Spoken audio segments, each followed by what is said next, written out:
అండి, welcome to వంటల మొగం. ఈరోజు నేను రెడ్ థాయ్ కర్రీ చూపిస్తున్నానండి. ఇక్కడ చూపిస్తున్నట్టు ముందుగా హాట్ వాటర్లో కొంచెం రెడ్ చిల్లీస్ సోక్ చేసుకున్నాను. ఇక్కడ అన్ని రకాల కూరలు తీసుకోవచ్చండి. నాకైతే కలర్డ్ బెల్ పెప్పర్స్ తీసుకున్నాను, తోఫు తీసుకున్నాను, తర్వాత బ్రాకలీ, తర్వాత జుకీనీ, ఇవన్నీ తీసుకొని పక్కన పెట్టుకున్నానండి కోసుకొని. సో మిక్సీ జార్లో కొంచెం గార్లిక్ తీసుకున్నాను. అలానే నానబెట్టి ఉంచుకున్న రెడ్ చిల్లీస్లో సీడ్స్ ఉండకూడదండి, అవి తీసేసి గ్రైండ్ చేసుకోవాలి. మీకు కొంచెం స్పైసీ కావాలంటే it's okay, but flavour different వస్తుందండి. ఇందులోనే కొంచెం లెమన్ చెస్ట్ ఉంటుంది కదా, అంటే నిమ్మకాయ తొక్క, అది వేసుకున్నాను. చిన్న పిసర, ఆనియన్స్, కొత్తిమీర కాడలు ఉంటాయి కదండి, ఆ కాడ అంటే కొత్తిమీర ఆకులు కాదు, కాడ.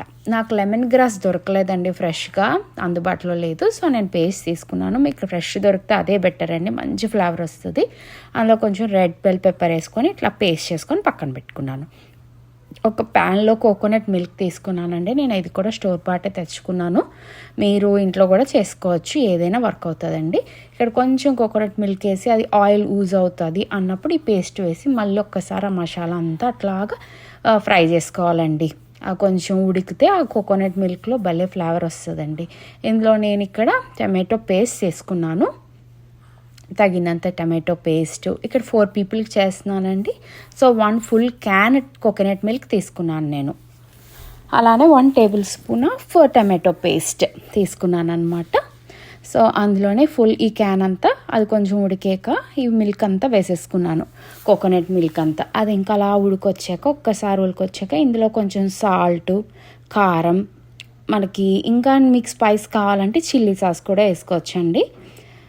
ఇక్కడ నేను చూపిస్తున్నట్టు నాకు స్ప్రౌట్స్ దొరికాయి, అవి కూడా తీసుకున్నాను. ఇదే చెప్పాను కదా, ఇక్కడ ఉప్పు, కారం, 1 స్పూన్ ఆఫ్ బ్రౌన్ షుగర్ కూడా వేసాను, కొంచెం తీపి.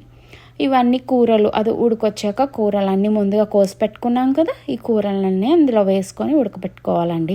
తోఫు మాత్రం లాస్ట్లో వేయండి, ముందుగా వేస్తే అన్నీ ఇంకా కలిపేటప్పుడు మనకి స్మాష్ అయిపోతాయి. తోఫు చాలా డెలికేట్గా మెత్తగా ఉంటుంది కదండి, సో లాస్ట్లో వేయాలి. ఇంకా ఆఫ్ చేస్తాము అనగా నేను కొంచెం తులసి లీవ్స్ కూడా వేసానండి.